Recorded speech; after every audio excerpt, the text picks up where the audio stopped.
Hey, folks. Today I'm going to make a broadcast about the coronavirus and the message that my Sadhguru and the great Indian saint Ammachi, what she has said about it. I will tell you that Amma has been talking about 2020 for many years now, that in 2020 we were going to experience some major problems, major world problems that could disrupt things like we're seeing, like access to food, travel, and exactly like we're seeing right now. Access to food just meaning like people would get scared about it and there would be panics, and she didn't say specifically what would happen, but some kind of thing like we're seeing right now. So she was definitely, this has been predicted.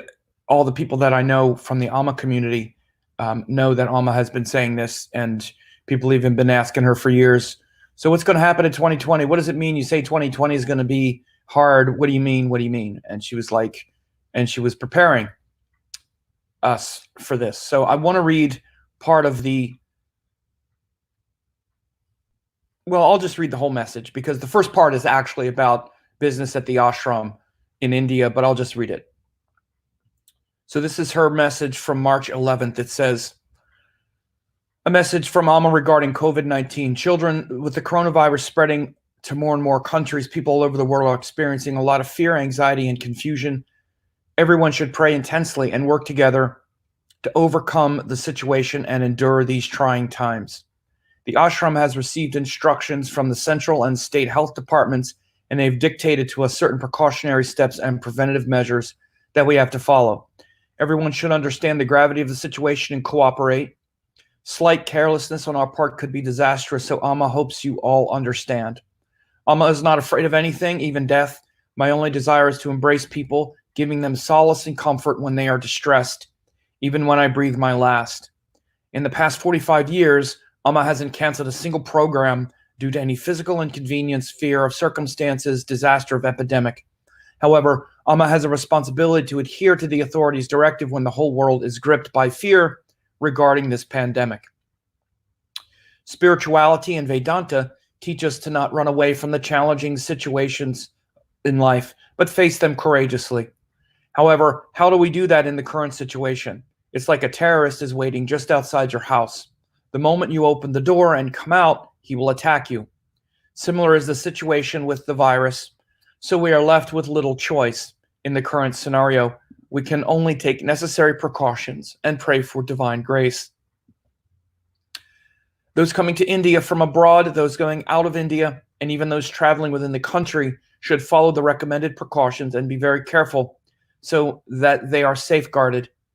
If one of the hundreds of people traveling in airplanes has the virus, it could spread to other passengers. So please be very careful when coming into the country and traveling in general. The selfish things man has done to nature are now coming back in the form of such epidemics. In 2002, Amma warned of the possibility of tragedies such as this and natural calamities occurring in the world. That is when Amma began to chant, Om Lokaha Samasta Sukhino Bhavantu. Om, may all beings everywhere be peaceful and happy, on a daily basis in the ashram and on her tours, and encouraged her children all over the world to chant that daily as well. 2 years back, we started the white flower meditation for world peace because Amma also felt some hardships would come in 2020. Like I said, she's been saying this now for at least 3 or 4 years. So let us offer our heartfelt prayers to the divine and pray for grace while putting in as much effort as we can. In this way, may we be able to prevail over this difficult situation facing humanity. With grace, may the current situation soon pass. So I wanted to share that with everyone, those who don't, or those who haven't heard this, those who don't have a Sadguru or a guru that they follow like this, who is an embodiment of this this universal wisdom and this divine grace. I'm going to put in her amritapuri.org. I think it's .org. Her website. So the thing is that we have a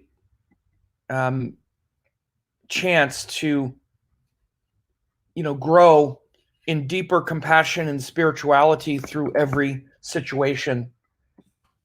And what I wanted people to also understand is, the part of the message where Amma says this last part, the selfish things man has done to nature are now coming back in the form of such epidemics. In 2002, Amma warned of the possibility of tragedies such as this and natural calamities occurring in the world.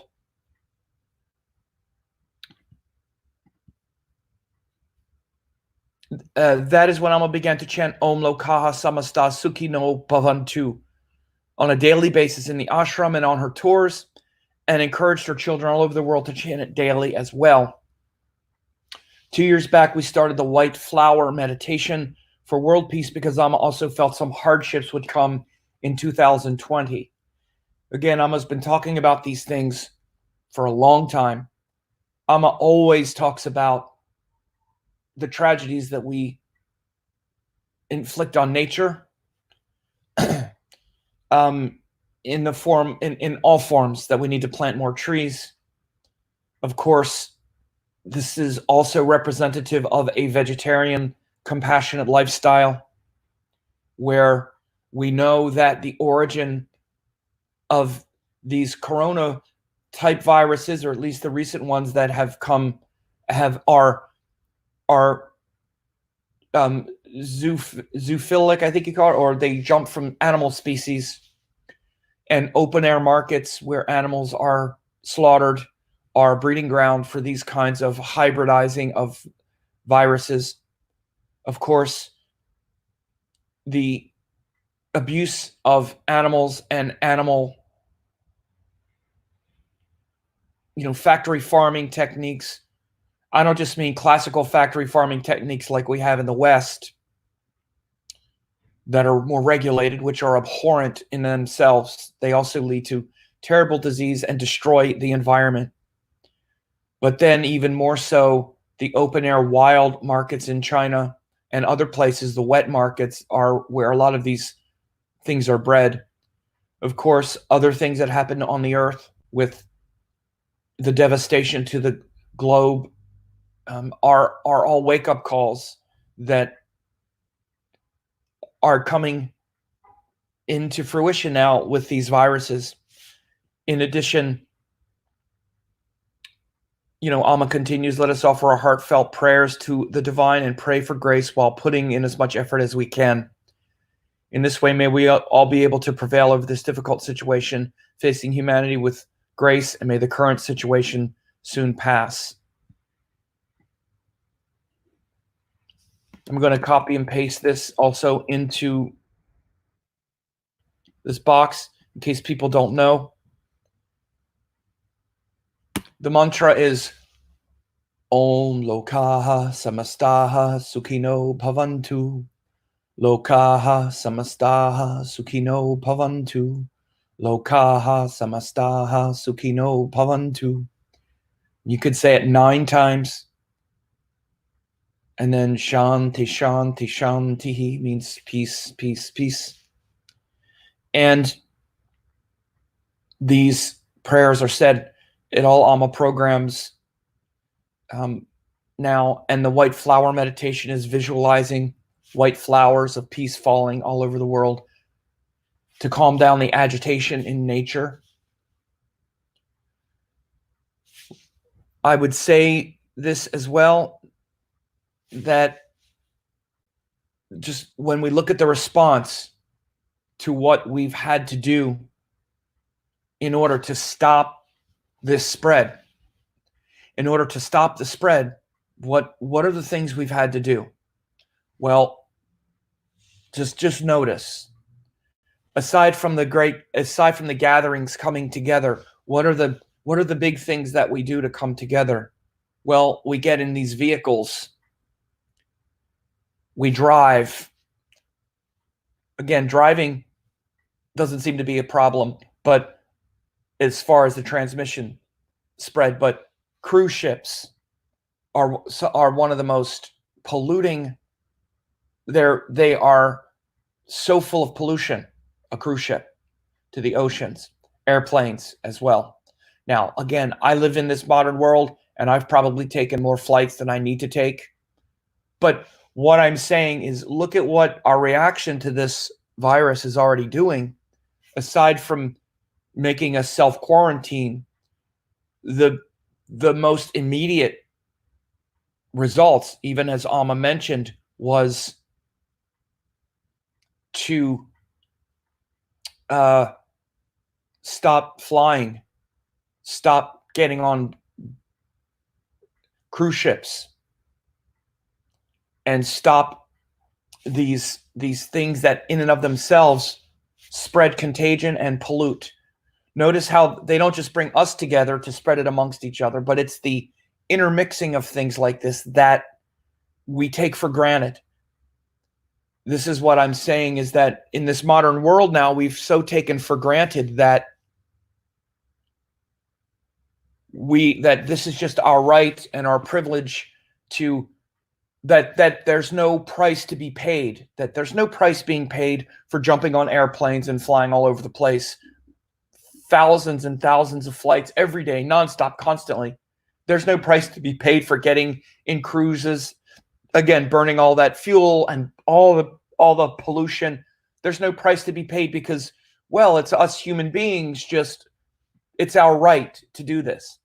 Just like, well, it's our right to possess these animals, to kill them, to torture them, to enslave them, to gut them, to bring 30 species together into one place with all the contagions they have, and, cut them open, slice them open, gut them, rip their heads off, rip their guts off, so their guts are falling all over each other. They're mixing, they're aspirated, all of this, unleashing all of this in the air, so that one virus can jump into another animal and then eventually jump into us. It's speculated that COVID-19 started as a bat virus. It jumped into a pangolin and then jumped into us. But again, you would never see a bat and a pangolin mixing viral information. But again, you then force these completely unnatural situations. There's nothing natural about what we're doing. There's nothing natural even about getting on an airplane and flying. Nothing natural about getting in a boat. Again, I'm not saying that I think these things are going to stop forever, that it's the end of them. What I'm saying, though, is that what I'm aware of is, even just looking, is the ability, the capacity, and the need now to look at what it is that we're having to do in response to this. And the thing we're having to do in response is stop certain things. For example, China right away outlawed wild wet markets as soon as this thing was unleashed. They had made wild wet markets illegal for years, but they were legal again because of the money, because they make a lot of money at it. Wild markets means where you have things like chickens and pigs mixing with things like snakes and bats and pangolins and other animals that are exotic. Anyway, I don't want to get too in the weeds about this. This is more of an update so we can see what Amma has said. But my response is that, sorry, this phone. My response to the whole thing is this matter of just being vigilant and noticing what it is that we take for granted.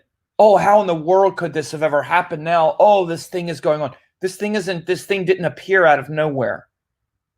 First of all, it appeared in a wet market in China where they do this completely unnatural thing, where, first of all, it's not natural to hoard animals possess them, gut them, torture them just so we can eat.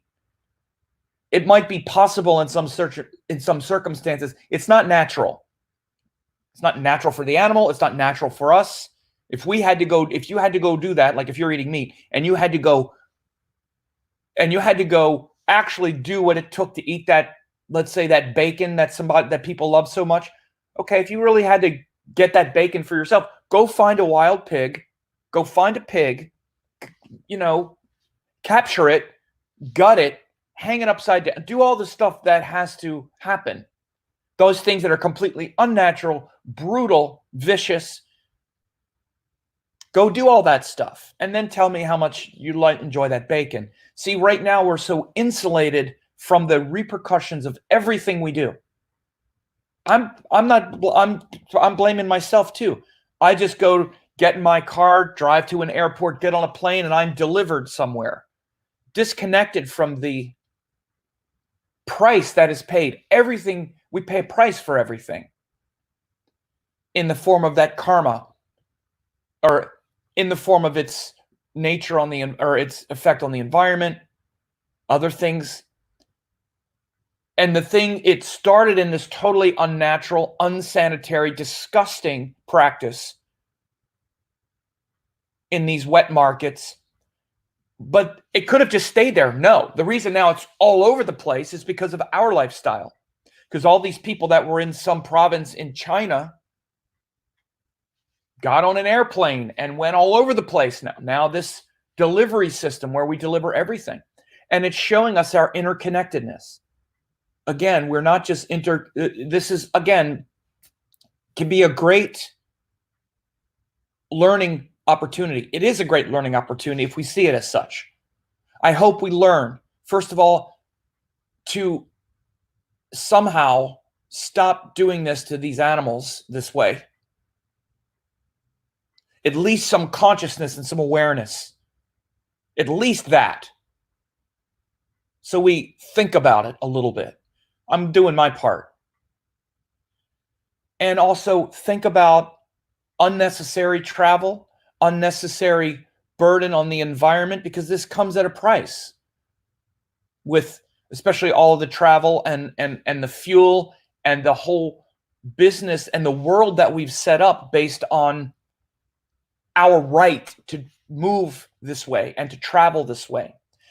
And in a more uplifting way, of course, our interconnectedness to each other. We're all in this together. I said, just to make it astrological, we're in the Aquarius. We're in the Aquarius cycle now. We're still in this cycle of Aquarius. We're in this cycle of Aquarius. Where are we at here? So, yeah. So see, I even have Uranus, Neptune, and Pluto here. I'm preparing an update where I'm going to talk about Pluto just moved into Capricorn. My biggest fear about this overall going forward is the financial. This is going to this is trying to wake us up to a new financial reality. First, the actual financial reality, not just a fiat capital, but this entitlement to resources that we don't have, that we need to adjust to.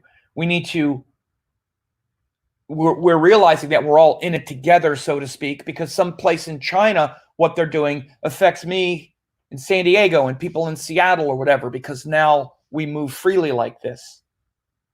So understanding the interconnectedness of everything, and that we're not segregated anymore to just do whatever the heck we feel like doing, and it's not going to affect other people all around the globe.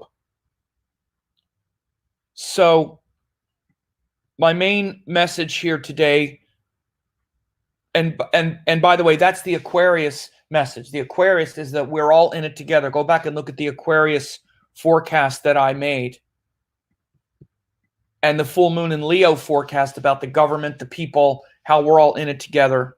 That's the real message of what I'm wanting to share here today. I'm going to read the whole message again. By the way, people should go. This is Amma's page here. And with Amma, life continues. I had heard that she had maybe stopped hugging people. Again, Amma would do it. Amma doesn't do anything like that because she's afraid. She does it because of in this case, the regulations, and because for other people's safety and peace of mind. But this is Amma's Facebook page that I'm showing you. So I'm going to read the whole message again and then sign off. So this was from March 11th, 10:42 p.m. Pacific time.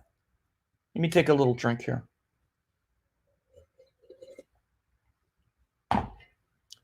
A message from Amma regarding COVID-19. Children, with the coronavirus spreading to more and more countries, people all over the world are experiencing a lot of fear, anxiety, and confusion. Everyone should pray intensely and work together to overcome the situation and endure these trying times. The ashram has received instructions from the central and state departments, and they have dictated to us certain precautionary steps and preventative measures that we have to follow. Everyone should understand the gravity of the situation and cooperate. Slight carelessness on our part could be disastrous, so Amma hopes all of you understand. Amma is not afraid of anything, not even death. My only desire is to embrace people, giving them solace and comfort when they are distressed, even when I breathe my last. In the past 45 years, Amma hasn't canceled a single program due to any physical inconvenience, fear of circumstances, disaster, or epidemic. However, Amma has a responsibility to adhere to the authorities' directives when the whole world is gripped by fear regarding this pandemic. Spirituality and Vedanta teach us to not run away from the challenging situations in life, but face them courageously. However, how do we do that in the current situation? It's like a terrorist is waiting just outside your house. The moment you open the door and come out, he will attack you. Similar is the situation with the virus, so we are left with little choice. In the current scenario, we can only take necessary precautions and pray for divine grace. Those coming to India from abroad, those going out of India, and even those traveling within the country should follow the recommended precautions and be very careful so they are safeguarded. If one of the hundreds of people traveling in an airplane has the virus, it could spread to other passengers. So please be very careful when coming into the country and traveling in general. The selfish things man has done to nature are now coming back in the form of such epidemics. In 2002, Amma warned of the possibility of tragedies such as this and natural calamities occurring in the world. That is when Amma began to chant, Om Lokaha Samastaha Sukhino Bhavantu. Om, may all beings everywhere be peaceful and happy, on a daily basis in the ashram and on her tours, and encouraged her children all over the world to chant it daily as well. 2 years back, we started the White Flower meditation for world peace because Amma also felt some hardships would come in 2020. So let us offer our heartfelt prayers to the divine and pray for grace while putting in as much effort as we can. In this way, may we all be able to prevail over this difficult situation facing humanity with grace. May the current situation soon pass.